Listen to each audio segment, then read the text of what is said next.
welcome to Read It with Whiskey, the place to be if you are a sci-fi or fantasy reader. My name is Laura and I am your host. I am a reader, writer, and whiskey drinker, here to share with you the person behind the page, the author. And today's featured author is Lane Northcutt. Let me tell you a little bit about Lane. A Kentucky native, currently resides in Bay Ridge, Brooklyn with his wife Shannon. The Delivery Co. is his debut novel, and in addition to writing, Lane is an actor, singer, photographer, and enjoys indoor rock climbing. So cool.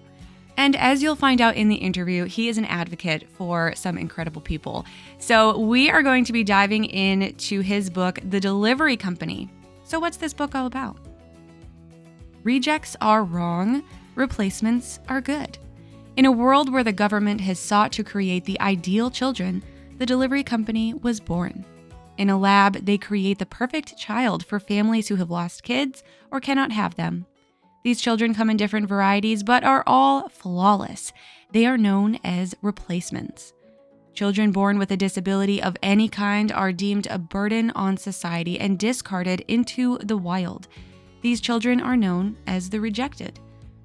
Anna was raised in the world of the replacements. Styx was raised in the clan of the rejected. When Anna finds herself rejected, she must learn to trust Styx and the others within the group of the rejected.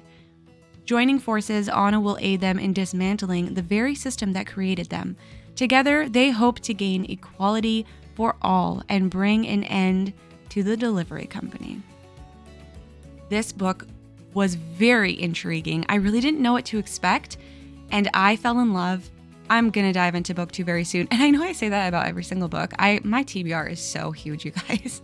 And we're actually going to be talking about TBRs in a bonus episode in the near future, so keep an eye out for that. But anyway, let's dive into this episode with Lane. Hello, Lane, and welcome to Read It with Whiskey. How's your day going so far? Oh, so far so good. Yours? Yeah, definitely better now that we're talking.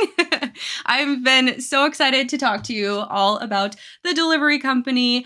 I fell in love with this book. I think I binge read it, and I say that a lot, but I was in love. And we're going to dive into all of the specifics, but I'm really excited to talk about this book, about everything that went into it, and all the characters and everything. But first of all, how did you decide, okay, I'm going to write this book? Why did you decide to be a writer?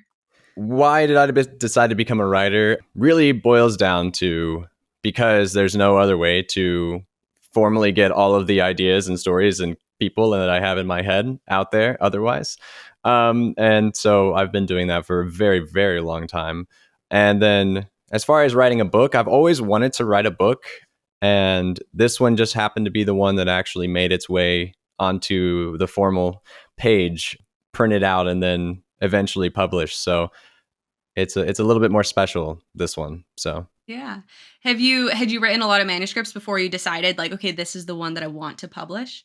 Not full manuscripts. I've written I do have one file of about 10,000 words of another book that's scrapped. Probably better off as a movie than a book. And then a bunch of short story stuff and a bunch of plays and screenplay stuff, but not a lot of formal manuscripts. No. Okay. Well, I'm glad you decided that this was going to be your first then, because I fell in love with it. So tell our listeners, what is this book all about? Oh, wow. The Delivery Company is in itself, I think, about found family, alternative family, and big issues about self-worth and ability versus disability, right? And chronic illness. Disability and chronic illness are kind of a big theme throughout, actually. The series, it kind of gets better and worse as you go.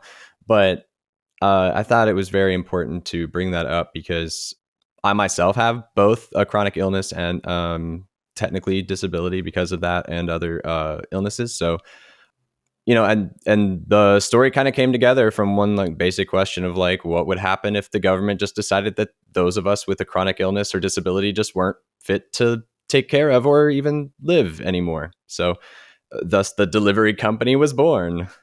And it's such an interesting concept. Like you said, yeah, what if the government just said, nope, you're not perfect, so you're no longer allowed to be here in society. You're basically thrown out, which is what they do. Yeah. So tell us a little bit more about that concept, because this is a dystopian world. Perfection is admired. Any defect or imperfection is shunned, and like I said, literally thrown away. So, was there any big inspiration that led you to creating this world? Yeah, I mean, I think that this world was kind of born with the diagnosis of my Crohn's disease, which is an interesting correlation because I'd been dealing with it for a long time unknowingly. Um, I remember having like abdominal pain a long time ago, back in high school, even, and that was many years ago now. But it wasn't until about November of 18 that I finally got diagnosed with it, and then I started writing it in 19. Actually, I didn't start writing the book until a year after. But I remember like sitting there and I'd been like in the hospital with an obstruction, and I was thinking like, it would be interesting, like what, like that question literally was like, what would happen if like this wasn't an option? Like what if it was just sorry, or not even sorry, actually, in this case in the book, it's not sorry, it's you are trash, off you go to the junkyard, so Mm-hmm. yeah, it was kind of like a big question for myself about that. And then as I do with many of my ideas, just take it and run with it and fill an entire notebook on Evernote of all of the information I can in a hot minute. So it was Yeah. born quite quickly and quite full bodied right away. Awesome. So exciting. And oh, I just love that. I mean, we'll dive in a little bit to the characters, but I love that the main characters are heroes within the story, and they're all afflicted with some sort of disability, physical ailment. I mean, one of the characters, Scorcher, has burn marks. Roland is in a wheelchair. Seymour has vision issues. And so everybody has something going on. So did you have this in mind? Like, you put these characters into the book with the hopes that maybe the readers can see themselves as heroes within the story? I think that I mean, all of the characters were created with those specific traits on purpose. Whether it was for readers to see themselves as heroes, I wouldn't say that was necessarily my goal going in, but that's an amazing thought to have about it. I hope that that's the case. Definitely something to see yourself in. I hope for readers, because I put myself in there a lot as well, and I think that's one of those things that people kind of say. I think that's what people mean when they say write what you know, Hmm. because I was always kind of adverse to that phrase for a long time, because I don't know a lot about a lot of things, and I know a lot about very little, but you can always research and know more. But as long as you know yourself and start to know yourself a little bit more, you can put that in the book, and that's still writing what you know. And so that's what I would do. All of the names, as you can probably tell, are somewhat of a play on words. Hmm. Punny is. I'm a big guy. I'm a big pun guy. I love to play with words in that way, but it's also more than that. It's not a joke. The names. It's Hmm.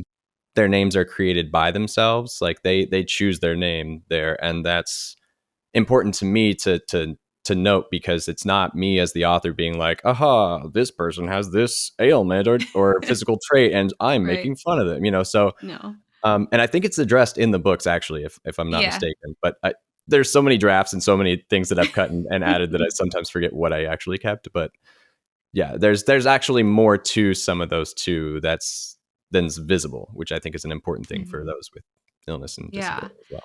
And well, even if you didn't intend it for the reader to see themselves, I think that's something that I took away, is that if there's someone who's in a wheelchair, or who has something wrong with them, they can see themselves in these characters. And I think that can really resonate with people. So props to you. I think it's a really cool concept that you put out there. And I mean, let's dive a little bit more into the characters a little bit and talk a little bit more on all this, because our main character, Anna, she is actually in the delivery company at the very beginning. She's a Hmm. replacement. So let's start there. What are replacements? And maybe, well, we'll save that for later. So, what are replacements, just to start out?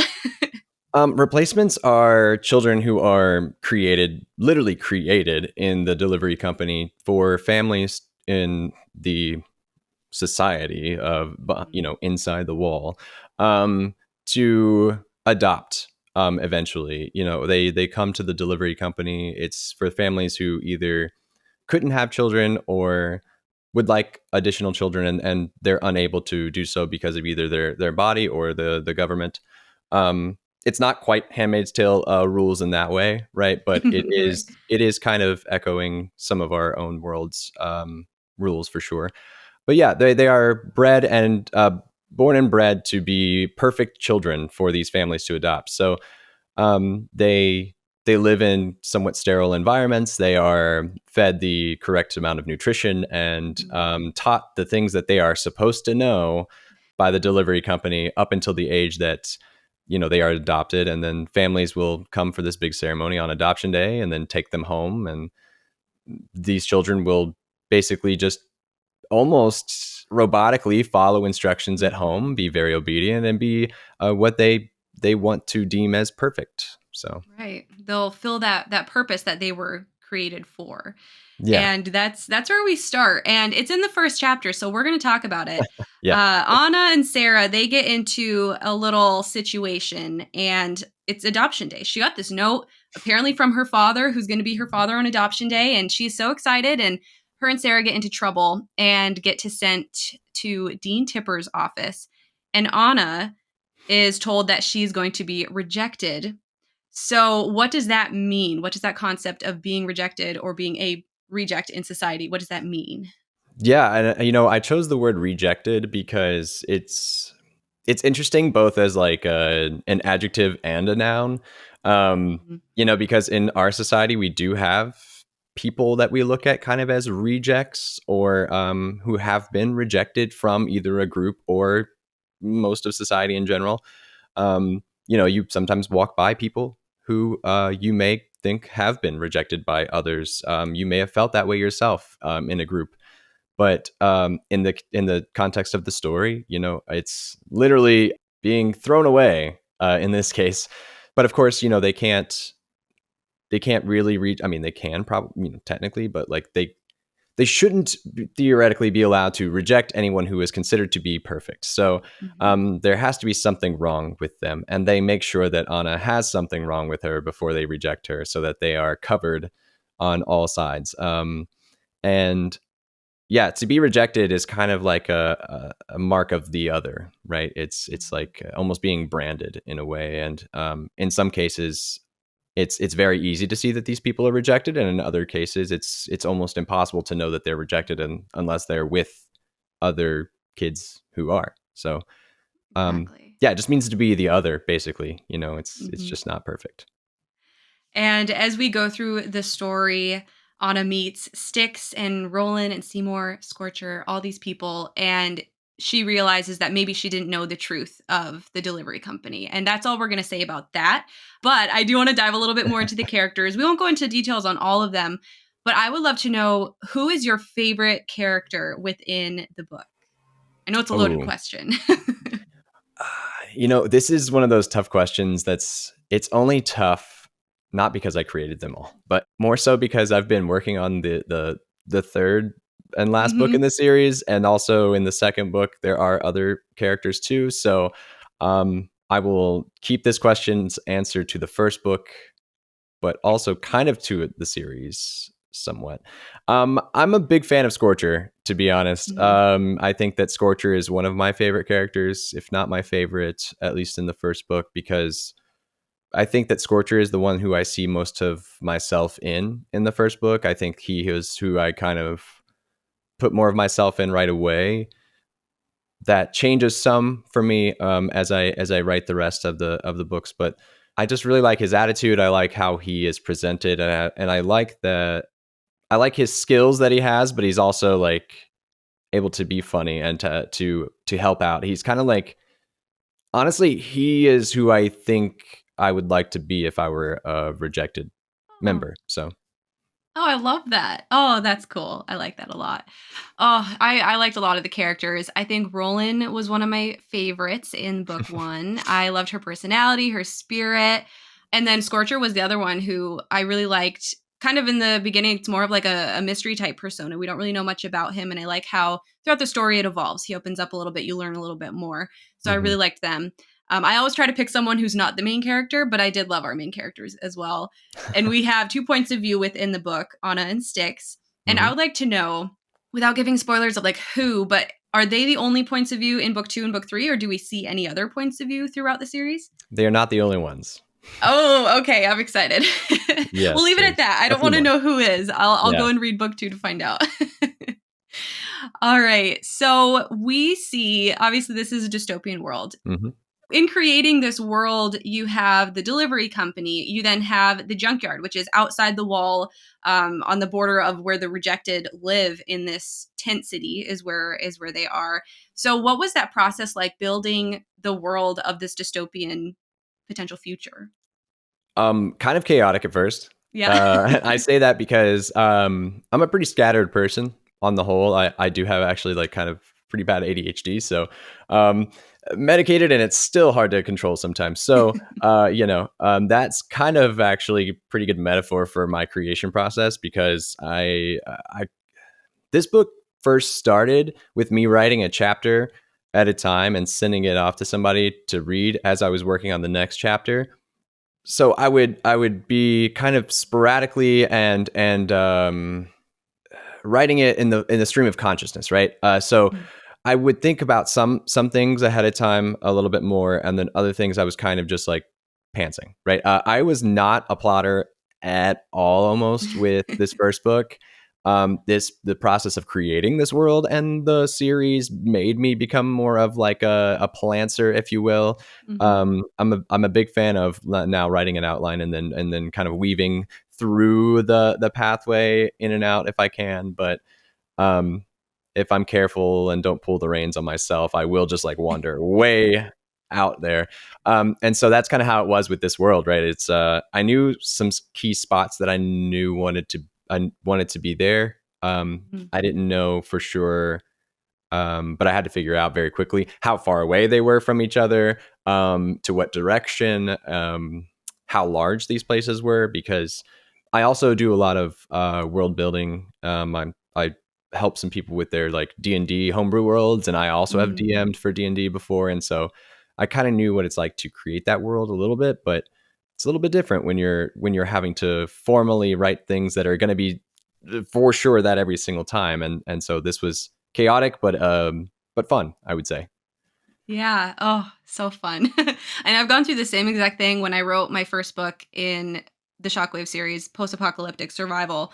I have lived through exactly what you've done. I'm finding that I have to plot more than I would like. But I think that's something everybody goes through, and I'm excited to see where this one goes. Where it ends, we're not going to talk about the ending, but where it ends, you've kind of opened it up for expansion within the world, which I think is really exciting and is just driving me to get book 2 that much sooner.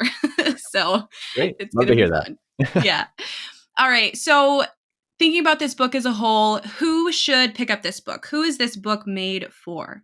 As much as I would love to say everyone, it's made for anyone and everyone. Ideally, I mean, it would be, but really who I think would benefit most from or enjoy reading most this book and the series as a whole is anyone who does kind of think that they have at times ever felt like they are the other, or have been rejected by either society or other people. And even more specifically, those people who have ever felt or been told that their illness or disability or just anything that can be viewed as a negative trait is negative and can't allow them to do certain things. And more so probably on the younger side, right? But I think honestly, I think you can be any age and read this book, with the exception of maybe, unless you can't actually read the type of words that are in it, you haven't gotten old enough for that vocabulary. But I did try to keep this fairly like middle school age and up for that reason, because I want it to be more accessible. Because I think that, at that younger age, especially, and I teach middle school theater. So I do see this, where people, they feel like they're not a part of a group, or they've been told that they're not, or they can't, literally cannot do certain things. And so they think they can't do many things. Right. And I I've heard, and I you know, having a disability doesn't mean that you don't have the ability to do something necessarily. Whereas in some cases it might, but it just means that you have to, think about how you can use that ability in a different way, right? To get that Mhm. different, reach that goal in another type of way, or have some help. And it's okay to ask for help too, and that's another thing that Yeah. I think some of our characters learn a little bit in the book and in the series is it's okay to ask for help, even though you may be stubborn and really not want to, or it goes against your lone wolf mentality. It's probably a good idea. Exactly. We all need help every once in a while. Yeah. And it is young adult dystopian, but there is some dark components to it. I mean, right there in chapter 1. Yeah. And as you go through, I mean, there are battles and fighting and death and everything.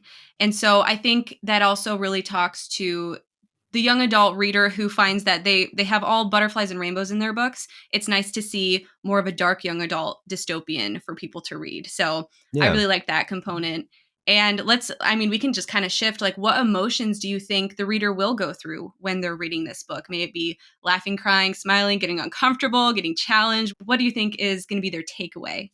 Yeah, that's a good one. I mean, it's dark, but it's not graphic, so there Right. is that kind of that distinction, and because I don't linger for very long on the blood Hmm. and that sort of thing. But I think that there are definitely moments where people will laugh. I think there are definitely some moments that I know some people have cried, and I I love to bring this story up because it touches on emotional attachment to characters in the book. Hmm. Without saying anything more about the specifics, I got a message from a reader on Instagram DM that was very upset with me at one point, Hmm. and then like not like super mad, but like just very frustrated and Hmm. upset because of a certain thing, right? And then like all caps and everything. And then like an hour or two later, I could tell that they were still going through because they messaged me again and said, "Okay, I forgive you. Never mind. My bad." And it was really nice to see that shift in emotion and that like heavy of an emotional impact from just a few moments of the book because I think all writers probably feel this way, continually feel this way too about like not really sure if you're going to have any sort of an impact or like is this going to be any good? Will people actually like it or feel a certain way?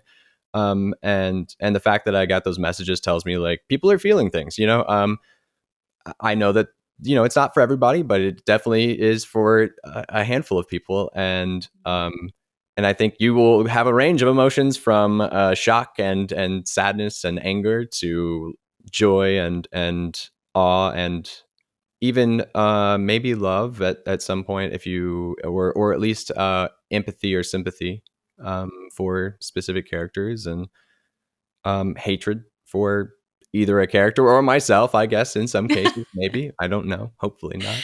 Honestly, I feel like when a reader gets so upset at an author for doing something, I feel that that means the author did something right, Oh, yeah. because it's like they put enough emotion or enough of the character to love before they stole them away, or put so much into it and then stole their dream, made them go on a different path. And so I think that if people get those emotions coming up, it's a good sign. And I know I do. Like, when I know exactly the point that you're referencing with Instagrammer. And many times in the books that I read for Read It with Whiskey, I'm like right there on Instagram about to message the author, and I'm like, nope, I'm just gonna wait till the interview to to talk to them about it myself. But yeah, I think I went through a lot of different emotions. I definitely had some laughter. There was, like, the one-liners. I really liked some of the humor that was within there, the punny stuff that was happening, and yeah, getting sad, getting a little uncomfortable, like not sure what's going to happen. And oh, I want to say specifics, but then that would just get into spoiler territory, so we won't do that. I But yeah, know. I think readers will be able to experience a lot of different emotions. Yeah. So, speaking of reading, what books do you like to read? Do you have a favorite genre that you gravitate towards? Oh, wow. You know, I've been trying to get more and more into reading rather than writing Hmm. recently because I fell off for a while from reading.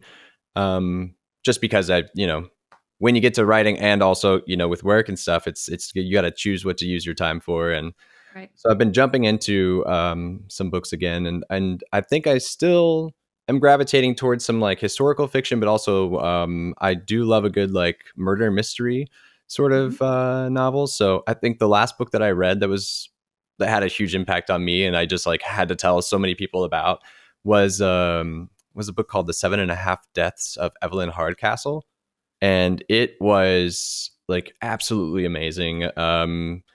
It's like you get multiple viewpoints, but not. Mm. It's set in a manor in the countryside, and it's got a weird kind of sci-fi element to it as well.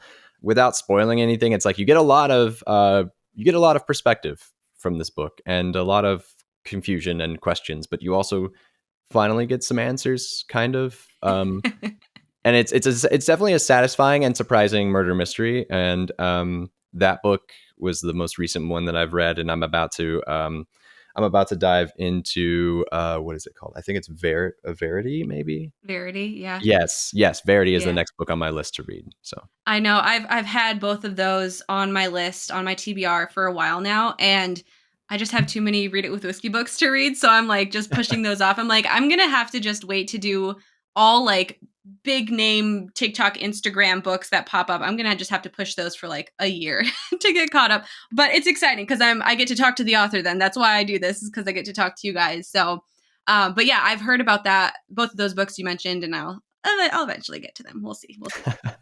Okay, so the delivery company is book 1, Rejected is book 2, and that one is also out. mhm. So book 3, have you decided when it's going to go out? Are you still working on it? Kind of give us an update there.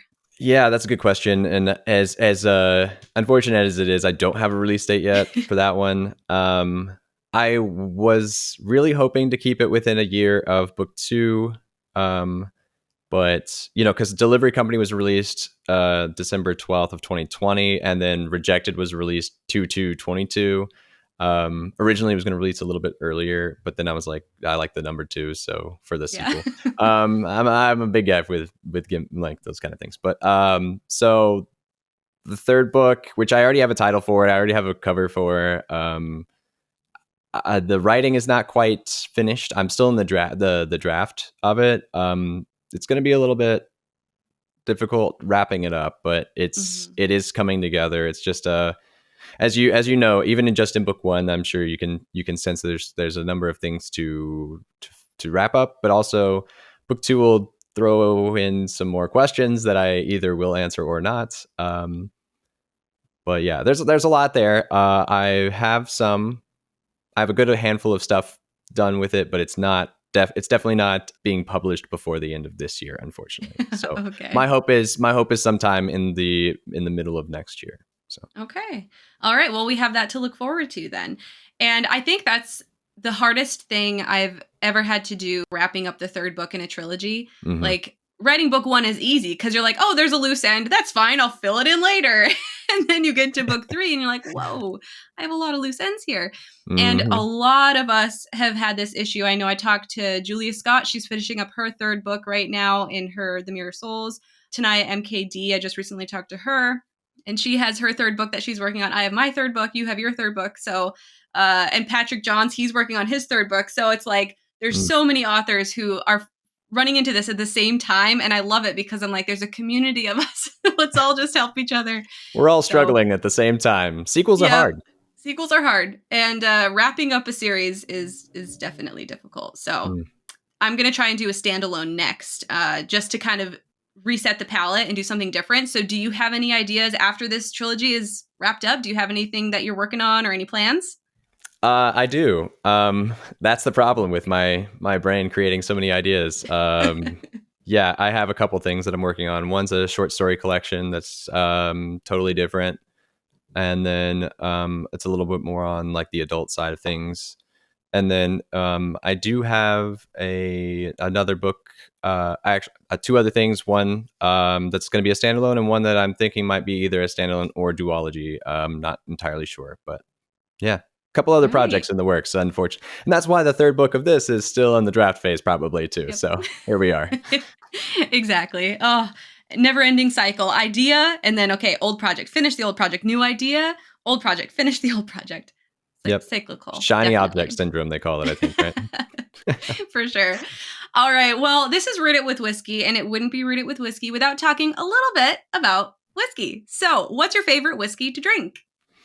So it used to be for the longest time Buffalo Trace, but I think I would have to change my answer to, funny enough, I have a little bit of something in the background here. This is just from the distillery itself, but it's Woodford Reserve Double Oaked, I think would be, and not the regular Woodford, but the Double Oaked specifically, I would rank as my number one at the moment. I'm from Kentucky originally. I'm from Frankfort, where Buffalo Trace Distillery is. It still is very much on my top 3 list. But yeah, I'm a big whiskey guy and bourbon guy. And Woodford Reserve Double Oaked for sure. And their bourbon balls are quite good too. So. Oof, I love it. I love it. All right, Lane. Well, where can people find you, find your books, and follow along with your author journey? The best place to follow along for just me definitely is on Instagram for at Lane Northcutt author. And then I'm also on TikTok. I'm also on Twitter and the Facebook, but not as active on those as I am on Instagram. I'm trying to get more into the at TikTok, which is just at Lane Northcutt on there. And then my books are available everywhere as far as the paperback goes. My ebook for the delivery company is back in Kindle Unlimited, and until December 1st, I believe, it is on Prime Reading as well. I just got onto that, so that's pretty exciting. But Rejected is available as an ebook wide. So everything is everywhere. Everywhere. So get it wherever you want, as long as you get it. Yeah. All right. Well, Lane, this has been so much fun. I've had such a great time talking with you. Thanks for being on the show. Same. Thanks for having me.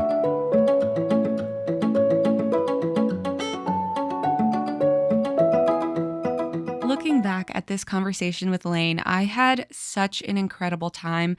The purpose behind his writing is so much more than just writing a book. And I think you know what I'm talking about. He has such a big heart and his work is incredible. I'm so excited to see what is coming next from Lane. So definitely keep an eye out. Head on over to the links in this episode description to find out where you can find his books. Go buy it. You want to read it. You know you do. All right. And next week on Read It with Whiskey, we have another bonus episode for you. And we're going to be talking about book reviews. Do you review books? And what sites do you review books on? What's the purpose behind reviewing a book? We're going to talk all about it next week, so I'll talk to you then. Bye. You've been listening to an episode of Read It with Whiskey. I'm your host, Laura Juntunen, and I want to personally say thank you so much for listening. Your support of the podcast means so much to me, and I would love to get to know you. Hop on over to Instagram and follow us at Read It with Whiskey. Please chime in on this episode's post, share it on your social media and with your friends, and come back next time to hear more from self-published authors. I'll talk to you soon.